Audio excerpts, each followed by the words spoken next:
Welcome to STMJ, Sobat tongkrongan muda Juve.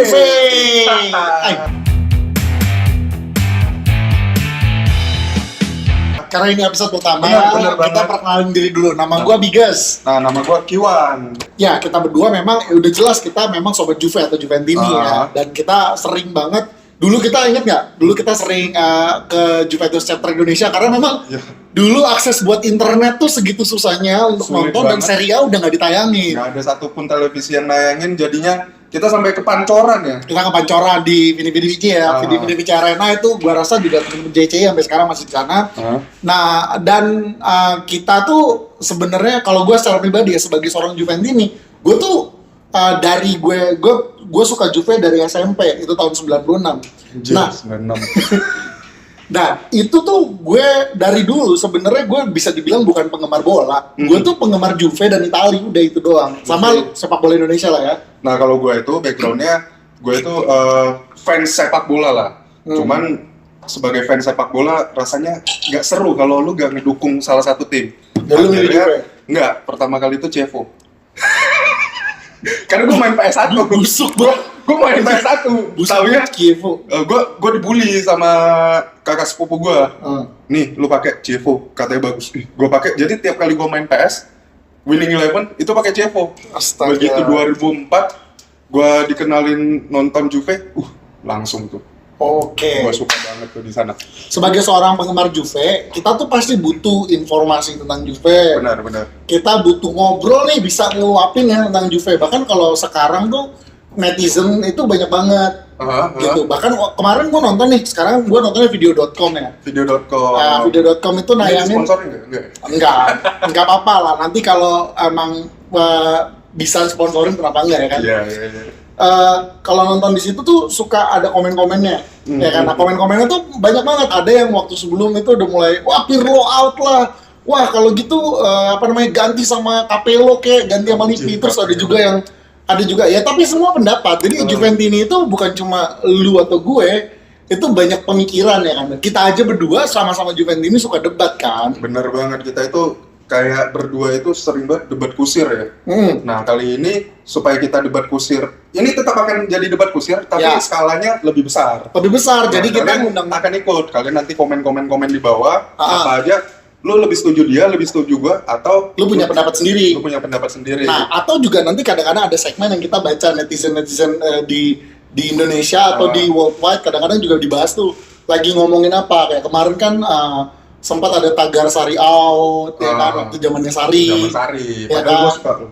Ada tagar sekarang udah mulai nih, tagar-tagar Pirlo out. Kadang-kadang aneh gitu kan, belum ngapa-ngapain udah disuruh out aja. Itu orang. terutama netizen Indonesia tuh ya. Netizen Indonesia, tapi ada juga netizen luar. Terus Iya. juga ada juga kayak meme-meme itu selalu bertebaran, itu juga bisa dibahas tuh. Nah, kayak yang tadi lu bilang itu di video.com tuh, lu kan baca komen. Ya. Nah, gue juga nonton tuh, karena gak nonton dari TV, gue nonton tuh dari internet. Komennya juga banyak, tapi gue gak paham. Kenapa? Bahasanya bahasa Arab. Lu soalnya lu ngambil yang ini, yalah. Jadi kalau lo ayo dibala Bernadesi. Baik. Tapi kalau dulu itu di zaman sebelum ada video.com dan kawan-kawannya itu TV Pay gitu, kita bisa tuh nonton dari internet, memang Ya. nggak ada di TV. Itu gampang karena region Indonesia itu gak diblok. Nah, sekarang itu sulit. Ya, Jadi gua karena terpaksa memang- pakai VPN. Lu pakai VPN, makanya lu terlambat ya. Nah. Kalau kita ngobrol nih, kita nobar, lu terlambat 15 detik ya. 15 detik, ada 30 detik, tapi gue punya satu keuntungan gitu. Apa tuh? Tiap kali halftime, setelah itu Juve halftime, gue bisa buka yang lain. Waktu lagi main, ya keluar Juve. Juve. Waktu halftime yang keluar Veju. Yang keluar Juve. Ju. Pakai A. Oke, kalau gitu, nah kita mulai dari episode 1 ini. Itu ngomongin kebetulan tadi malam ini kan kita rekamnya hari apa Ya, pokoknya setelah Hari pertandingan Kamis ya. Champions lah. Kemarin abis Juve lawan nih, lawan apa nih? Gue nggak pernah hafal nih lawannya. Nama lawannya. Itu sulit banget sih. Nama lawannya itu Ferencvaros. Ferencvaros itu adalah klub Jadi kalau gue sempat baca tuh historinya itu, Cuy lah kagak apal pakai baca history. gue gak hafal tapi gue sempat baca, karena gue penasaran. Gimana historinya? Nah, intinya aja, gue gak tahu kalau ada fans Ferencvaros di Indonesia, ada gak sih? Enggak. mungkin kalau ada Spezia aja gue udah Mungkin ada loh, karena ternyata ketika 20 tahun yang lalu Ferencvaros itu sempat juara Eropa. Ah, serius lu? Sempat. Maksudnya apa? Liga winner, piala winner. Kayaknya masih piala winner saat itu, atau yang di bawahnya itu. Dulu apa? Liga Champion Kan ada 3 tuh dulu. Ada 3. Yang pertama Liga Champion, yang kedua. Tapi kan Liga Champion baru. Dulu namanya apa? Sebelum Champion, tetap Champion. Piala Champion. Terus ada UEFA Cup. Terus winner itu biasanya pemenang piala-piala. Misalnya kayak Coppa Italia. Terus kayak kalau di ini FA Cup segala macam itu piala winner maksudnya. Mungkin dia Emirates Europe Cup. Jadi kayak Arsenal, menangnya di sana dulu. Iya. Oke, jangan nambahin haters lah. Kita akan punya haters nanti. Ya kan? Jadi kita nggak usah pancing. Kita nggak usah pancing fans The Gunners lah. Atau kecuali kalau Inter Merda sih wajib lah kita cek. Tapi itu faktanya ya bahwa mereka tuh pernah. Tapi benar, mereka tuh sempat ada tim besar. Makanya stadionnya kemarin namanya Puskás Stadium apa gitu. Oh iya, bener ya. Gue nggak lihat lagi. Stadion Puskás ya. Iya. Oke. Nah, ini pertandingan Juve yang di Liga Champions mereka udah yang ketiga ya. Mereka udah ketemu Dinamo Kiev, kalah sama Barcelona dan sama sekarang Ferencvaros. Nah, kita mau ngomongin nih. Dinamo Kiev menang, Ferencvaros menang juga, Barcelona kalah. Nah, menurut lu gimana perkembangannya Juve ini? Dari 3 pertandingan itu, jujur gue paling suka yang kemarin sih. Bukan karena skornya, tapi karena ada Ronaldo. Oh, oke. Iya, karena gak bisa gue pungkiri kalau Juve itu bagi gue ya, itu bergantung banget sama seorang Ronaldo. Memang kemarin dia gak nyetak gol, tapi lu harus lihat gol kedua Morata juga dari Ronaldo. Betul, pergerakannya. Bahkan gol pertama Morata itu lu harus lihat ada peran Ronaldo di sana. Oh ya, sorry. Gol pertama yang pergerakannya Ronaldo. Ya, yang kedua kan umpan Ronaldo langsung ke Morata yang dilewatin sama siapa gitu. Cuadrado pakai gitu. Ramsey atau siapa gitu. Oh iya, oke. Yang dilewatin. Terus, nah lalu yang dibala, ya itu hoki banget tuh bocah. Dua gol kayak begitu. Mirip lagi. Nah, dari segi permainan menurut lu kayak gimana? Kemarin maksud gue kayak oke lah, ini kan Ferencvaros yang maksud gue harusnya nggak masuk hitungan untuk Juve kayak Spezia, Ferencvaros itu gue rasa semua kita setuju bahwa itu kayak ya udahlah lu menang wajar. Lu menang wajar. Tapi menurut lu permainannya udah ya kita semua tahu lah, bahkan kemarin Juve lawan Crotone aja susah gitu ya. Terus lawan Hellas Verona, cuma Hellas Verona lo harus tahu, Hellas Verona adalah tim yang notabene tahun lalu ngalahin Juve. Ya kan? Juve biasanya ketemu tim-tim yang model Hellas Verona, bahkan model-model kayak Sampdoria. Sekarang yang lagi bagus Atalanta itu sulit. Karena mereka kebanyakan Juve itu expect mereka itu main ke dalam, lebih turun ke bawah. Tapi ternyata mereka itu berani. Mereka neken. Benar.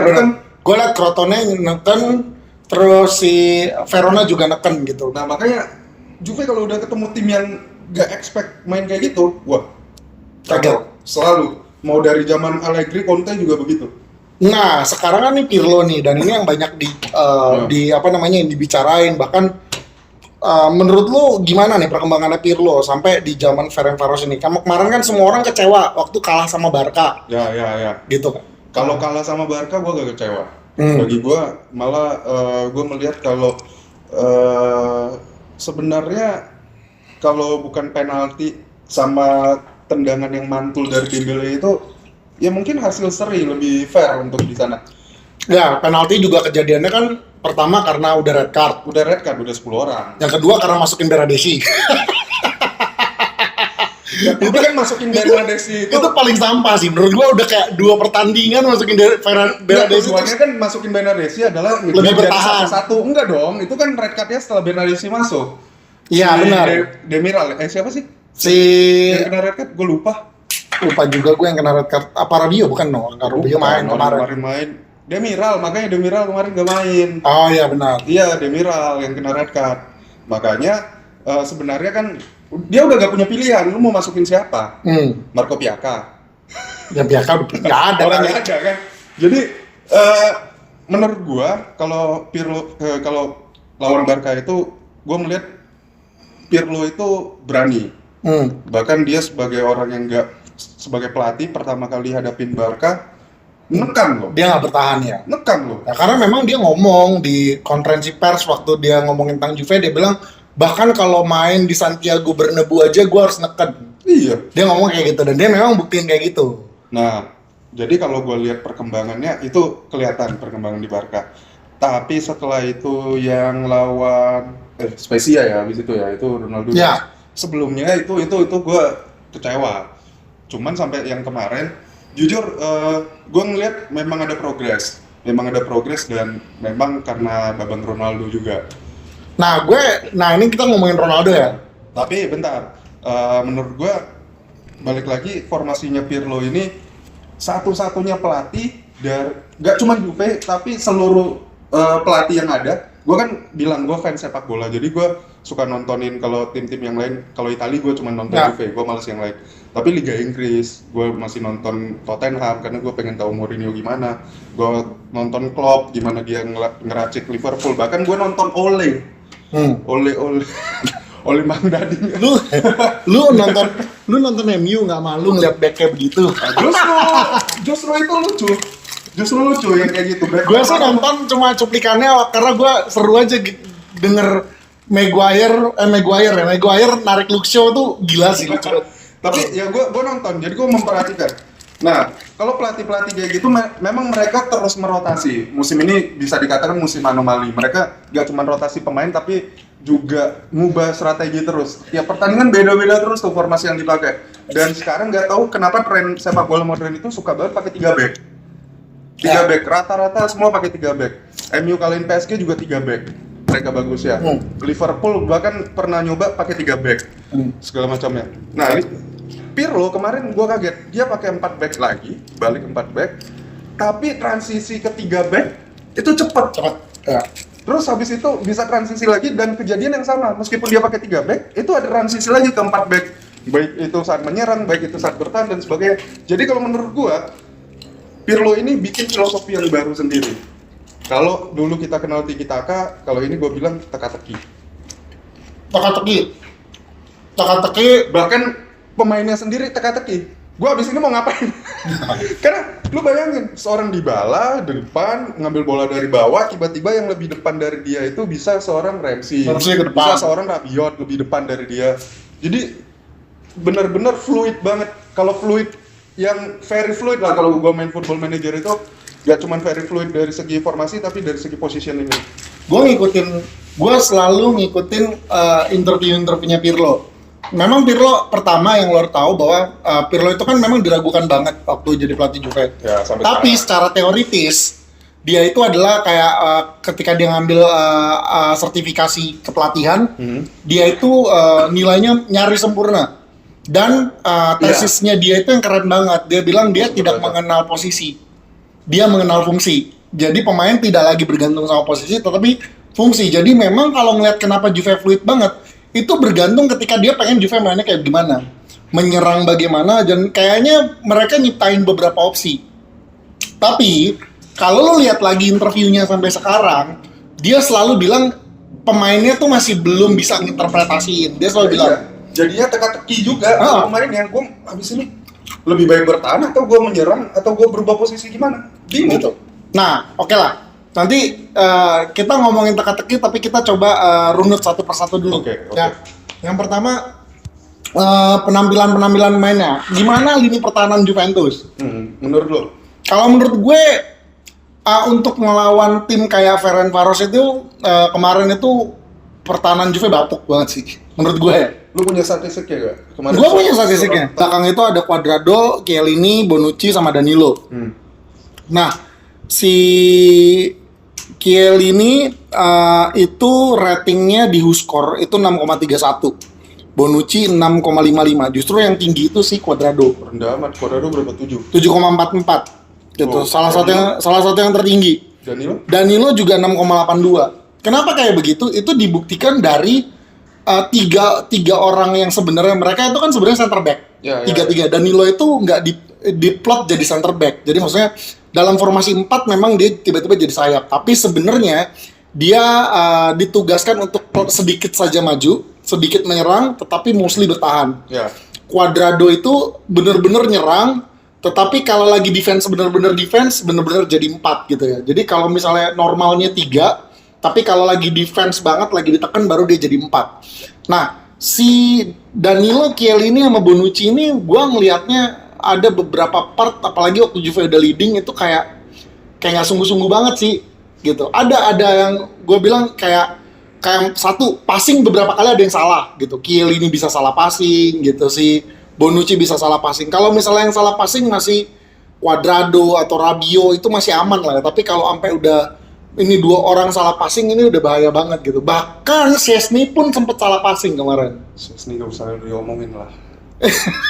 Selevel Juve kipernya aduh. Nah, memang gue setuju sama lo kalau ini. Karena untuk kali ini kipernya Juve itu maksudnya gini, Szczęsny nggak buruk menurut gue. Tetapi ya lu buat Lazio aja belum tentu Lazio mau nampung. Ya sih, ya maksud gue kayak waktu gue nonton Italia lawan, gue kan cuma nonton Italia.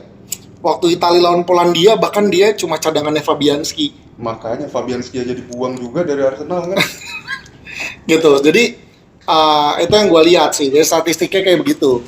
Nah, menurut lo apa yang terjadi sama lini belakang? Nah itu yang gue bilang tadi, ini formasinya Pirlo itu lucu banget. Kalau kita lihat kan sebenarnya kemarin itu kalau gue nge-skip dalam artian ketika awal itu formasi kan biasa ditampilin tuh. Nah itu gue nge-skip. Jadi waktu formasi awal 4-3-3. Nah 4-3-3 ternyata. Nah kalau gue lihat dari komposisinya, gue masih kirain itu 3-5-2. Karena kelihatan kayak 3-5-2. Iya, Chiellini, Bonucci, Danilo, karena Danilo dari awal musim tetap dipakai di formasi 3 kan, di belakang. Ternyata begitu gue lihat pergerakannya, loh, kok Danilo kiri banget, melebar banget. Oh ini artinya 4 back. Nah di pikiran gue ini masih 4-4-2, ternyata 4-3-3. Nah itu bikin gue benar-benar bingung. Akhirnya kalau menurut gue, apalagi Chiellini ini kan jarang main juga di formasi Pirlo ini. Akhirnya dia juga bingung. Sebenarnya itu dia mungkin dia bingung itu adalah dia bertahan itu dibantu sama 2 back apa 3 back atau seperti apa. Kalau mereka main 3-5-2, 2 yang ini kan memang nggak terlalu fokus untuk bertahan. Makanya mereka si Pirlo itu lebih suka pakai Bentancur daripada masukin Arthur. Karena satu-satunya playmaker yang tersisa di Juve kan sekarang Arthur doang. Ya. Tapi kalau dia paksain mainin Arthur di pertahanan berantakan karena dia butuh Bentancur untuk turun dan Rabiot sebagai box to box itu juga bantu ke bawah. Nah kayak gitu. Nah kemarin itu menurut gua pemain juga kaget menurut gua. Karena dia berubah formasi. Jadi menurut lo sebenarnya mungkin kalau gue lihat bukan kaget kali Wan, maksudnya belum biasa aja ada perubahan-perubahan yang secepat itu ada di lapangan gitu. Karena gue lihat nah si Arthur sendiri menurut gue lihat di skornya dia 6,53. Menurut lo kemarin Arthur main maksimal nggak? Atau maksudnya support banget nggak? Nah itu kalau sebagai playmaker nggak dia gagal. Nggak tahu kalau memang dia diplot jadi playmaker. Kalau gue lihat 4-3-3 kan harusnya dia diplot jadi playmaker. Kayaknya dia di playing playmaker. Fungsinya dia itu kayak Pirlo. Kayak Pirlo-nya, ya kayak Pirlo, kayak Pjanic ketika formasi 4-3-3 sekarang juga. Cuman kemarin dia lebih banyak ke bawah. Lu lihat berapa kali dia lebih turun ke bawah. Bahkan Ramsey yang menurut gue itu seharusnya trequartista ataupun AMF lah, apapun lah segala macam yang dipakai Pirlo di sana. Itu bisa turun sampai kotak penaltinya Juve sendiri. Ya, ya Ramsey memang juga termasuk di blok bertahan. Kalau gue lihat skor Ramsey 6,92. Jadi kalau di tengah itu justru yang nilainya tinggi Adrien Rabiot ya, dia nyetak gol. Ya, Rabiot dia- selalu bagus sih menurut gua. tapi ada momen-momen zom juga sih Rabiot kayak ya salah-salah Ada inilah. satu, dua, Gitu. tapi kebanyakan zomnya dia pun nggak berbuah fatal. Dan Rabiot ini punya maksudnya tipikal pemain power gitu kayak Ya. lu kalau ngeliat kayak dulu Vieira atau Pogba, Prancis sih ya. Prancis banget gitu, punya dia di tengah, dia power, dia Makanya bisa dia pegang box to box bola kayak ya. Pogba sebenarnya. Dia box to box banget. Terus cuma kalau gue lihat si Aaron Ramsey ini touches-nya Arthur touches-nya paling dikit di gelandang cuma 40. Oh, makanya Sebagai seorang di playmaker dia kayak nggak dapet. Nggak dapet. Gitu. Terus si Ramsey 47, justru yang touch-nya paling banyak itu si Adrien Rabiot. Rabiot. Rabiot paling banyak gitu. Karena menurut gue si Aaron Ramsey ini ya waktu lawan Sampdoria yang pertama semua orang kaget karena tiba-tiba Ramsey ini bermain begitu fluid dan kenceng gitu ya. Karena si Ramsey ini bukan tipikal pemain yang kayak agak holding bola terlalu lama. Dia tipikal pelari kalau gue lihat sih. Jadi memang nggak bisa kayak dikepung banyak orang terus dia ngeliuk-liuk kayak Dybala tuh bukan Ramsey menurut gue. Nah, kalau lawan Sampdoria yang pertandingan pertama itu, dia kan Ya. Sampdoria kan, itu Ramsey bener-bener mainin jadi trequartista banget di belakang Kulusevski sama Ronaldo. Itu gue lihat banget, makanya gue lihat, wah Ramsey dapat nih perannya. Tapi sejak Ronaldo gak main, Ramsey kan sempat cedera juga berat. Setelah pertandingan pertama kan dia gak main beberapa kali. Nah ketika dia dimainin lagi, loh berubah lagi fungsinya. Nah itu gue bingung makanya. Ya, memang dirubah lagi fungsinya. Kalau ngelihatnya sih memang tapi lu jangan salah.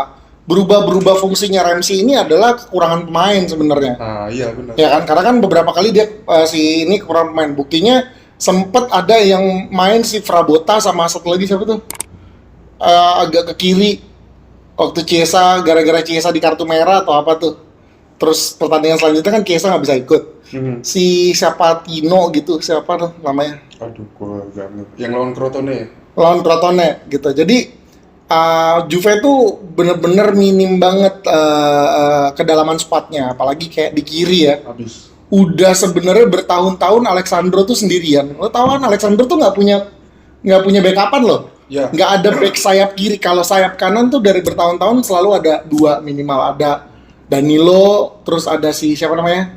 Si Cuadrado bisa di situ, ada Di Celio. Justru kan awalnya dicoba Cuadrado turun karena meskipun banyak stok di kanan, nggak memuaskan di zamannya Allegri.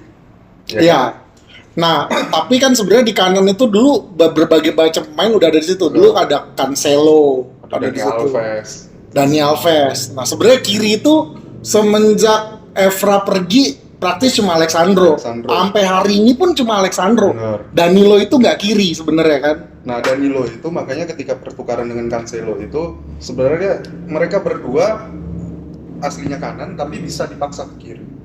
Ya, Makanya gak tahu Juve itu suka banget sekarang beli pemain yang bisa dimainin di kiri kanan.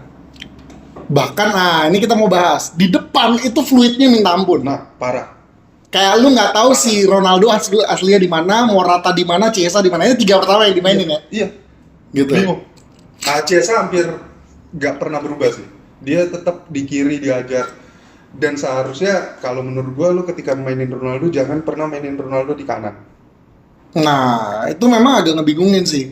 Karena sebenarnya gini, kalau gue lihat trennya ya, Pirlo ingin tiga strikernya ini fluid. Karena sebenarnya kalau lo lihat, kemarin kan Chiesa banyak di kiri gitu ya. Tapi waktu sebelumnya lawan siapa tuh? Lawan Spezia kan Ronaldo belum masuk. Terus Chiesa itu trio kan, Chiesa, Morata sama Dybala. Itu tiga-tiganya bergerak terus. Bisa Dybala di kiri, Chiesa di kanan. Terus nanti ada juga momen dimana Kulusevski masuk, Kulusevski bisa di kiri, bisa di kanan. Itu yang dilakukan Pirlo fluid banget gitu. Cuma memang kemarin Chiesa di kiri dan kalau dilihat skornya dia lumayan 7. Skornya dia 7, tapi dia masih di bawah Paulo Dybala loh. Paulo Dybala itu 7, ya karena Dybala 2 gol. 1 gol. 1 gol. Satu golnya lagi akhirnya diakuin sama on goal sih. Nah, kalau kita masuk ke striker, nah ini nih pasti perdebatannya banyak banget. Ada yang suka Ronaldo, ada yang suka Dybala. Kalau Morata gue rasa nggak terlalu banyak kali ya penggemarnya. Tapi maksudnya sekarang lihat Morata nih kayak lawan Barca hat-trick tapi VAR. Offside gitu ya. Terus si Dybala, gue tuh salah satu orang yang penggemar Dybala gitu ya. Gue penggemar Dybala. Nah menurut lu dari selama ini bermain, gila ini numpuk sih. Karena kalau lu bilang Kulusevski sekalipun dia didaftarkan sebagai gelandang, tapi dia udah kayak striker sayap dia udah kayak winger abis gitu kan. Nah lu menurut lu sejauh ini ya kalau lihat kemarin ya kelihatan lah kayak begitulah ya. Tapi sejauh ini bahkan sampai Ronaldo masuk lagi, lu pengennya tuh di depan siapa secara intinya? Ini seru nih pas ini. Gue pengennya itu Pirlo itu pakai formasi bukan 3-5-2, kalaupun harus 3-back 3-4-3. Supaya ada Trisula di depan. Kayak kemarin lah 4-3-3 tapi 3-4-3. Ya 3-4-3 juga kemarin. Lebih ke 3-5-2 sih kalau menurut gue. Cuman kalau menurut gue Pirlo boleh coba deh 3-4-3 yang pernah dimainin kayak di Atlanta. Atlanta kan suka main formasi yang kayak gitu. Nah 3 Trisula di depan gue lebih pilih karena kita numpuk banget. Morata karena kita gak punya striker murni lagi. Dan Morata harus diakuin bagus banget sekarang. Maksudnya kayak dia nggak banyaknya, dia touch-nya nih si Morata ya. Morata cuma touch 34. Pertanyaannya lu adalah Juventini yang mendukung Morata masuk atau enggak? Sebelum lihat dia main sekarang. Gue yang ragu, tapi gini, waktu Morata masih di Juve tuh gue lagi sayang-sayangnya sama Morata. Terus tiba-tiba ditarik karena Morata itu kan kalau nggak salah setahun di Conte, setahun di Allegri. Nah semua striker yang ada di bawah asuhan Conte sampai sekarang, sampai di Inter, itu selalu dia punya satu big man yang dilatih untuk bisa nahan bola. Nah, tapi kan Morata bukan big man sebenarnya. Tapi bisa nahan bola. Jadi kalau dulu kan inget ada Llorente, ada Matri segala macam. Tugasnya mereka bola ke tengah, tahan bola sedemikian, ini kanan kiri nyamber. Dan itu terjadi kemarin Morata berkali-kali kayak begitu. Itu terjadi. Terus yang kedua, sekarang yang terjadi di Morata sekarang, kelebihan yang tidak dipunyain dia tahun lalu, sekarang timingnya dia jauh lebih tajam. Bukan timing maksudnya offset ya. Kalau offset, menurut gua sih ya itu salahnya yang ngoper kelamaan gitu kan. Tapi kan dia timingnya udah tepat, dia maju dan dia jauh lebih tenang di depan kiper lawan. Maksud gue gini men, depan kiper Barca 3 kali. Maksudnya ngelawan Per Barca juga sempat main bareng dia. Iya Neto. Iya. Ya tapi maksud gue gini, kita bukan ngomongin Netonya, tapi ini tim sebesar Barca gitu kan. Dia udah biasa. Dia di Madrid. Ya, 2-3 tahun. Setuju. Ada di Atletico Madrid, udah biasa dia ngelawan Barca. Cuman maksud gua adalah jujur ketika dia masuk, jangan lihat performa dia sekarang.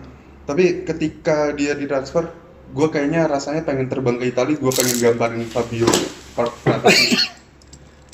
Striker begitu banyak, kenapa lu ngambil Morata? Setelah gagal Suarez dan Zeko.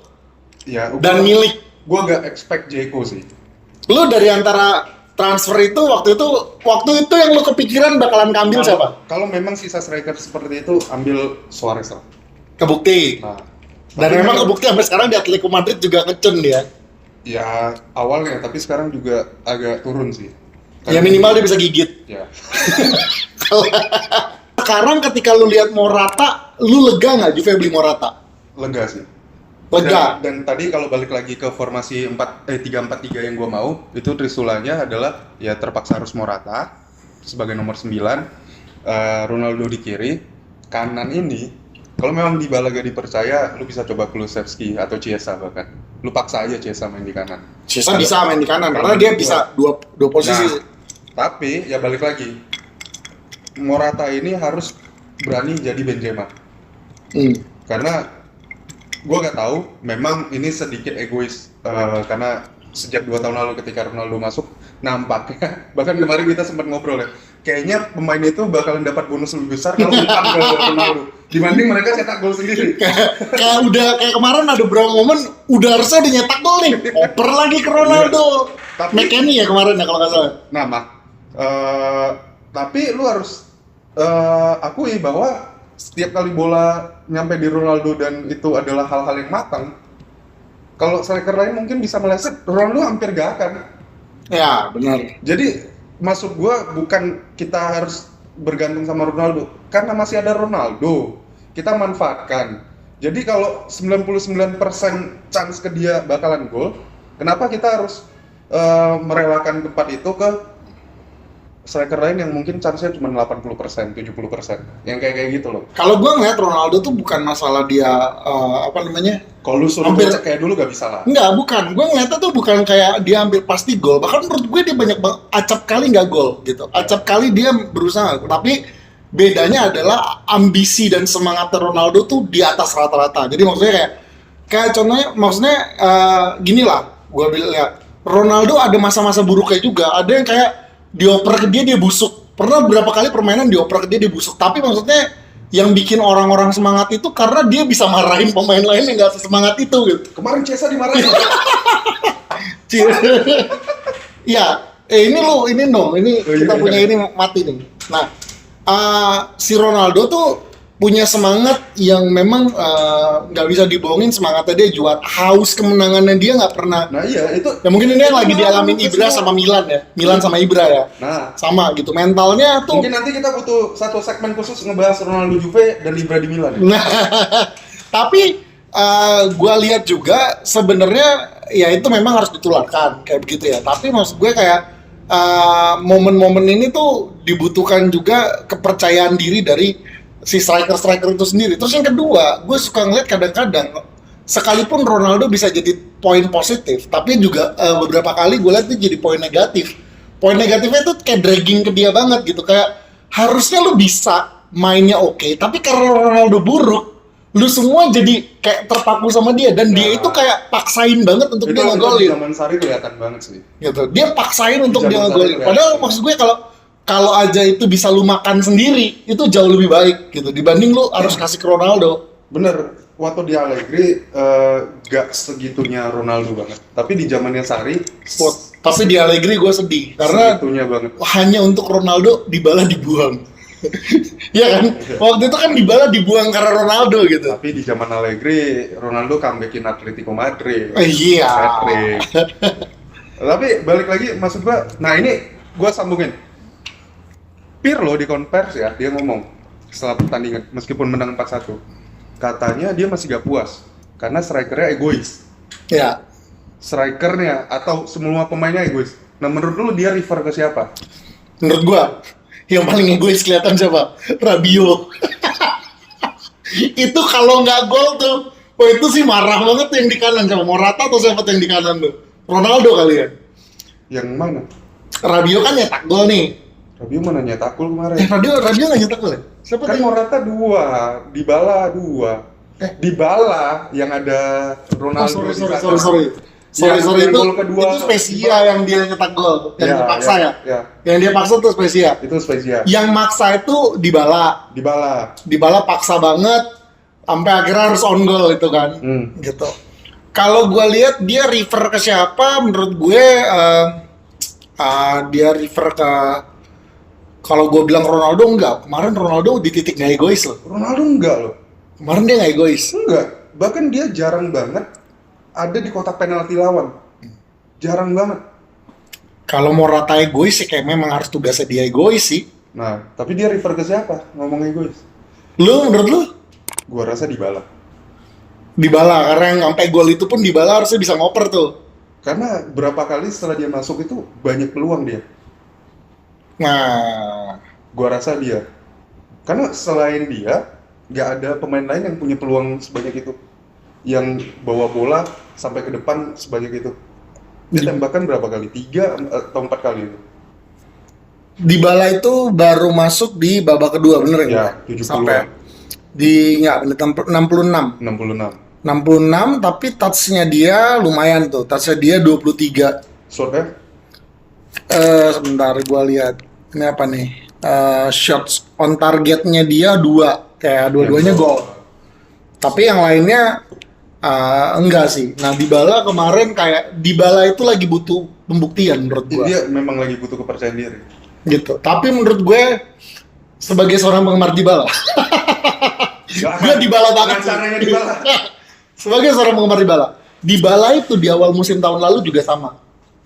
Dia kayak bener-bener di awal tuh jelek, terus cari gol. Tapi kalau dia udah dapat 1-2 gol, tuh dia ngecun. Ya, biasanya begitu dia. Dia ngecun kayak gitu. Asal dia gak cedera lagi. Nah, ya. Lalu dia sempat bagus kan cedera, habis itu jelek lagi.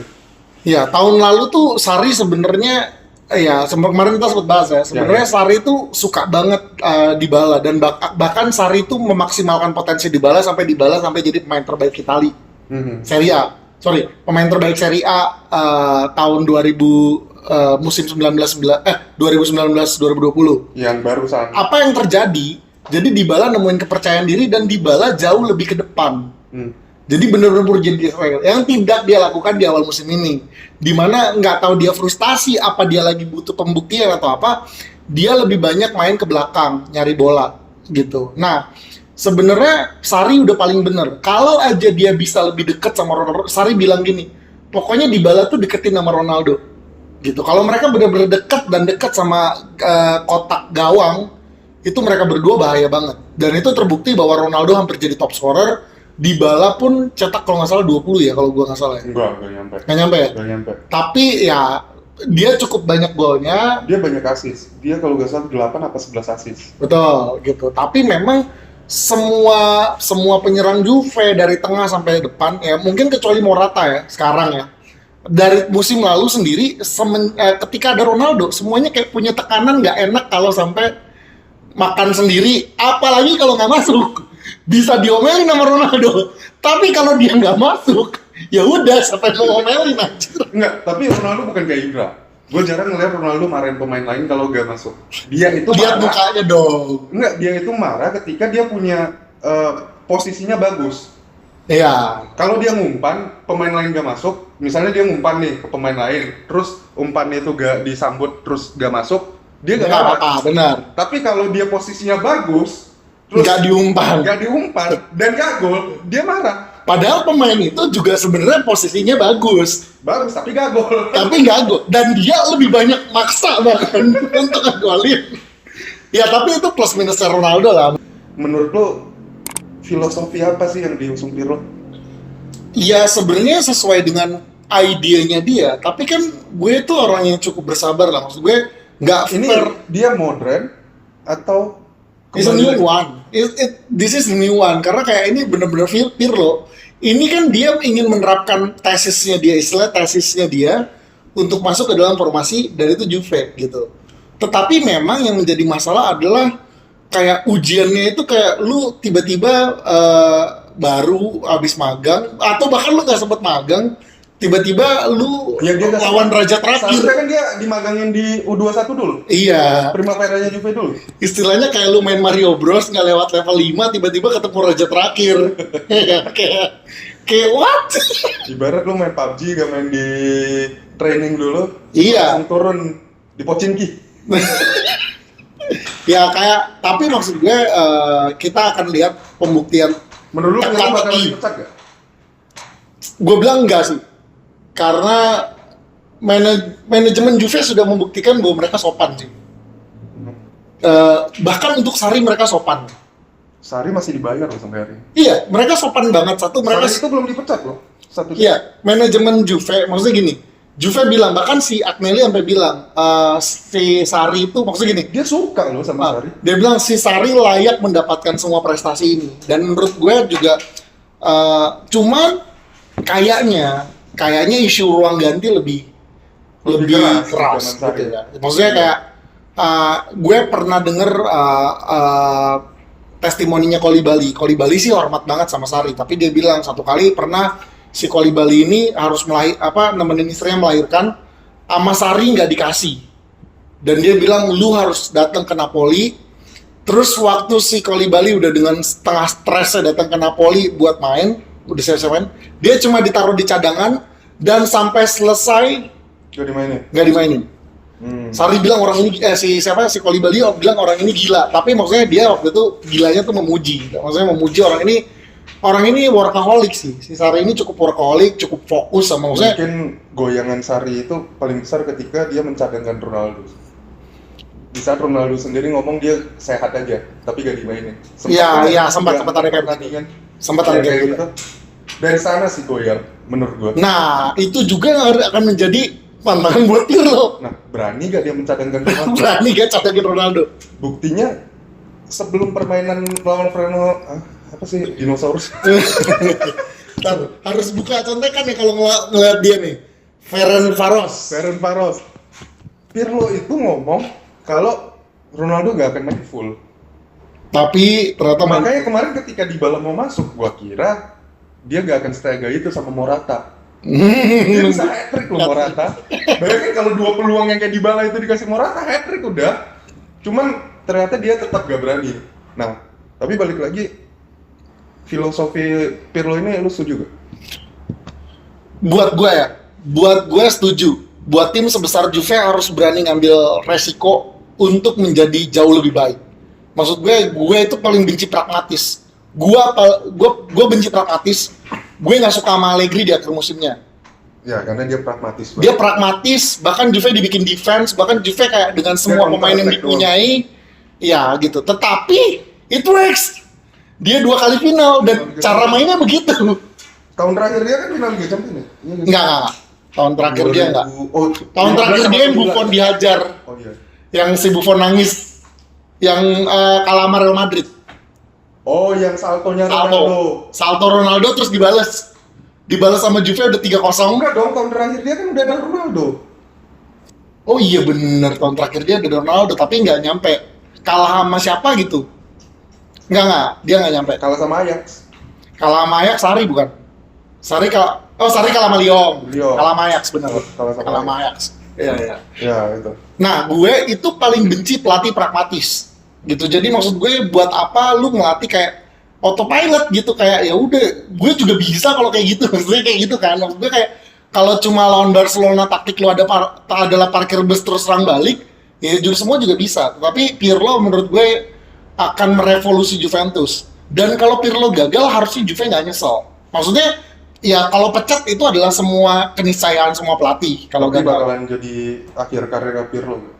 Enggak menurut gua, karena satu, orang-orang harusnya ngelihat karyanya Pirlo. Kalau memang itu nggak fit in dimainin di Juve, yang mungkin demanding hasil yang lebih cepat dibanding seharusnya. Kayak Sarri kan kayak di Juve tuh lumayan demanding sama Sarri, bukan Juve-nya doang, tapi ya seluruh lah ya, ruang ganti, netizen kan kampret. Pirlo main 2 pertandingan disuruh out, lu aja jadi pelatih kan bangke, ngapain? Lu main football manager, tapi gak semudah itu ngelatih klub. Dan yang kedua, Pirlo juga punya apa ya namanya, maksud gue kayak beberapa kali gue ngeliat Pirlo itu dia terbuka. Cuma gue agak-agak ngeri, Pirlo tuh terlalu cerewet menurut gue. Jadi tiap kali tiap kali konferensi pers, Kok dia cerewet sekarang ya? Dulu kan dia pendiam banget. tiap kali konferensi pers dia buka idenya, ngerti nggak? Jadi kayak sekarang gue ngerti apa yang dipikirin Pirlo. Kenapa? Dia buka semua idenya. Tapi mungkin itu terpaksa dia lakukan supaya menetralkan fans Juve. Kalau enggak kan fans Juve bingung. Lu kayak gue bingung loh. Dia sebenarnya mainnya seperti apa? Kalau dia nggak jelasin. Ya. Nah, gue tercerahkan ketika gue gak seperti lu lah, selalu ikutin konferensi persnya. Tapi gue tercerahkan ketika lu bilang ternyata Pirlo lebih mengusung ideologi yang pemain itu bukan posisinya tapi fungsinya. Nah, kalau itu wajar, akhirnya dia main fluid itu. Iya, kalau lu lihat kadang-kadang kan ya lu lihat fungsinya si Chiesa tuh apa gitu segala macam.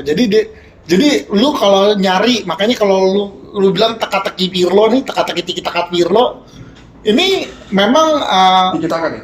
Enggak sih. Enggak tiki-taka. Tiki-taka kan pendek, ini dia tetap main panjang tapi fluid, teka-teki sih. Iya, Jadi kalau dibilang ya si Pirlo itu benar-benar mengusung sebuah taktik yang revolusioner. Bahkan ini dipuji sama semua pengujinya. Menurut lu bakal works minimal Juve juara Serie A 10 kali?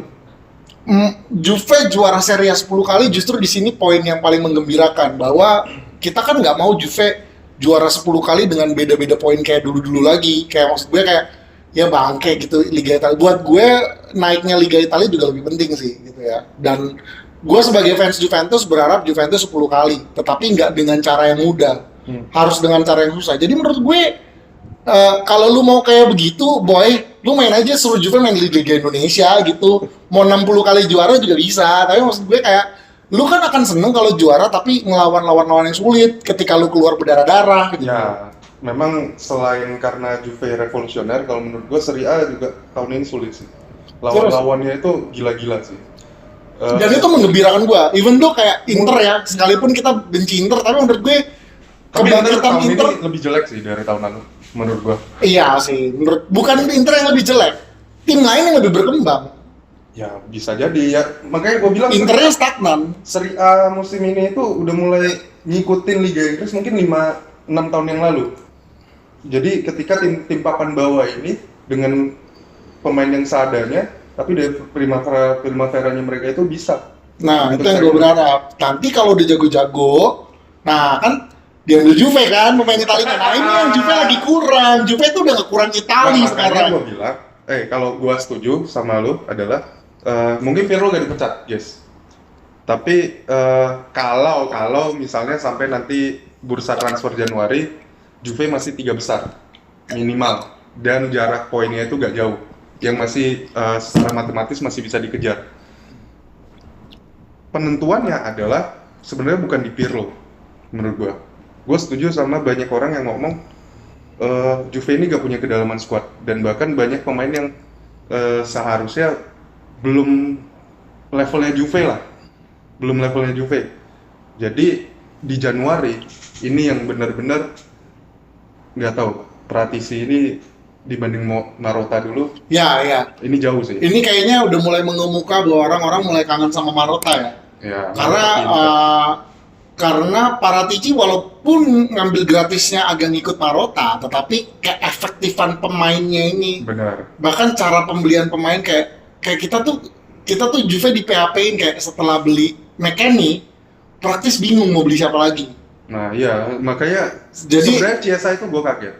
Jadi kayak Morata terakhir, Chiesa terakhir gitu kan. Bahkan Chiesa cuma sempat sebentar doang terus harus pergi lagi karena dia harus jadi kayak nggak latihan bareng di Timnas, Juve, harus harus ke timnas gitu. Nah makanya kita ini mau akhiri aja guys. Kalau menurut gua tadi Pirlo tetap 3 besar minimal sampai ke Januari. Nah Januari ini penentuan. Pirlo ini bisa desak Paratici. Dia minimal kalau menurut gua itu harus beli Di bagian mana yang kurang? Striker cuma 3 loh yang tercatat. mungkin striker 1 sama Siapa? gua gak tahu lah. Gua gak bisa bilang karena sekarang dia punya pandangan lagi, kecuali dia benar-benar mau ngangkut Belotti. Sama gelandang yang benar-benar playmaker. Siapa? punya. Kalau bukan Zaniolo, tadinya gue suka Tonali. Kalau bukan Zaniolo-nya Roma, tapi Zaniolo juga bukan terlalu playmaker sih dia. Bukan. Dia masih box to box sih. Bahkan sering dimainin di sayap. Tonali juga di playmaker, tapi terlalu lemah menurut gue Tonali. Verratti atau Jorginho. Kalau gue lagi suka banget sama Barella. Nicola Nicola Barella di Itali, gue nggak pernah nonton Inter sih, definitely. Tapi waktu gue nonton di Itali main, Nicola Barella tuh kayak bener-bener buka ini banget. Dan memang cara bermainnya tuh modern ya, bukan playmaker zaman dulu yang terlalu gocek kebanyakan gitu. Tapi dia mainnya cepet. Tapi di sana ada Jorginho dan itu bagus. Di mana? Di Itali. Oh iya, di Barella itu bagus tuh. Cuma kemarin waktu di Itali ya masih ketutup sih sama Barella. Ya Italia yang kemarin main ya, gue kan baru ngikutin juga. Oke, terakhir guys. Ya, Akan lawan Lazio. Prediksi lo? prediksi gue lawan Lazio ini benar-benar titik penentuan bahwa setelah 2 kali kemenangan berturut-turut dengan meyakinkan, apakah ini bisa dilakukan di tim yang punya kualitas yang lawan yang benar gitu, Lazio lawan yang benar. Tapi prediksi gue Juventus akan menang dengan skor, gue masih ngeliat Juventus punya titik lemah di belakang, jadi gue masih yakin mereka nggak clean sheet. Jadi ada kemungkinan 2-1 atau 3-1. Tapi Juve menang. Kalau gua Juve mungkin menang tipis, sama nggak clean sheet atau seri. Iya, ada kemungkinan seri. Tapi itu bakalan ribut lagi. Nah ini seru nih kalau kita ngobrol. Formasi apa yang kira-kira akan dipakai? Subjektif apa objektif nih? Gue pasti taruh di bala kalau subjektif. Formasi dari mulai, karena kan kita bingung 4-4-2, 4-3-3. Gue merindukan trionya Ronaldo, Dybala sama Morata. Tapi itu pasti dari zaman Sarri paling takut trio kayak begitu. Ya. Karena balancing bertahannya pasti akan rusak ya. Tapi biasanya Pirlo mungkin aja taruh itu di babak kemarin. Gue expect-nya kayak gitu. Gue expect Chiesa yang ditarik, diganti Dybala supaya karena kan udah kemarin berapa ya waktu diganti tuh? Udah 3-1, udah 2-1. 2-0. Udah 2-0 ya. Udah 2-0 berarti udah agak nyaman harus Juventus main. Nah, tapi gue tetap masih menunggu datangnya Trisula Maut itu, yang maksud gue ya kayak begitu, dengan disupport sama 3 gelandang yang menurut gue Kira-kira? Nah, gue pengen banget sebenarnya ada McKennie, Bentancur sama Rabiot. Gitu. Rabiot. Nah, itu 3 yang gue suka gitu ya. Karena si Arthur ini belum ngecun main panjang, jadi dia ngebacanya tuh padahal pemain Juve berusaha ngebuka, tapi dia main pendek. McKennie, Arthur, Rabiot, McKennie, Bentancur, Rabiot, lu expect Rabiot yang akan bantu nyerang? Gue expect Rabiot bantu nyerang, box to box sih sebenarnya. Boxnya 2 dong, sama McKennie dong. Iya, jadi maksudnya gini, gue pengennya Juventus tuh di tengah neken. Nah, karena tiga-tiganya ini tipikal yang power. Box to box. Iya, tiga-tiganya box to box, tipikalnya power gitu. Tetapi juga mereka sebenarnya punya punya visi yang nggak jelek gitu. Mereka juga punya visi yang bagus. Tapi kan sebenarnya 3 orang di depannya harusnya membuat mereka lebih fluid. Oke. Gitu 3. Karena si Morata sendiri itu kan bukan kayak target man doang. Dia bisa megang bola, dia bisa ngalirin bola. Ya 4-3-3 ya. 4 di belakang ya, gue rasa udah jelas lah, masih sama, kecuali 2 di belakang. Siapa? Gue berharap Demiral bisa main. Demiral main sih. Gue mau coba Demiral sama Chiellini karena menurut gue si Bonucci butuh istirahat. Dan Bonucci itu sebenarnya kalau dia dibanderol semahal Maguire 80 juta, dia bakalan jadi cengan baru sih. Ya. Karena dia juga suka blunder. Dulu dia berapa dijual sini? 60? 30? Dijual ke Milan 50 kalau nggak salah. Dibalik-balik? Iya 30. Lu gimana? Gua 3-4-3. 3-4-3 dengan di belakang. Sama sih sebenarnya kalau 3-4-3 sama 4-3-3-nya. Ya, cuman gue expect 3 di depan itu antara Dybala atau Kulusevski. Iya, sama ya sama gue. Morata, Ronaldo, Kulusevski atau Dybala. Ya, terus 2 sayap ini Cuadrado udah gak tergantikan. Kirinya itu mungkin Chiesa. Tengahnya ini supaya ada balancingnya. Mungkin bahkan 4-3-nya itu enggak sih. Kalau Dybala pun gak mainin Ramsey. Jadi Ramsey itu lebih kayak Trequartistanya.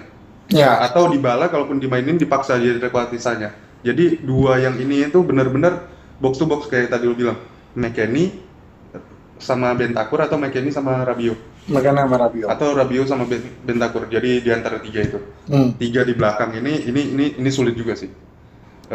Danilo lagi bagus, Demiral lagi oke, Chiellini. 2 kakek-kakek ini lagi nggak oke sih sebenarnya. Kalau aja delete. Ya karena Chiellini cedera mulu. Iya. Kelihatan banget dia. Kelihatan banget sih. Fit.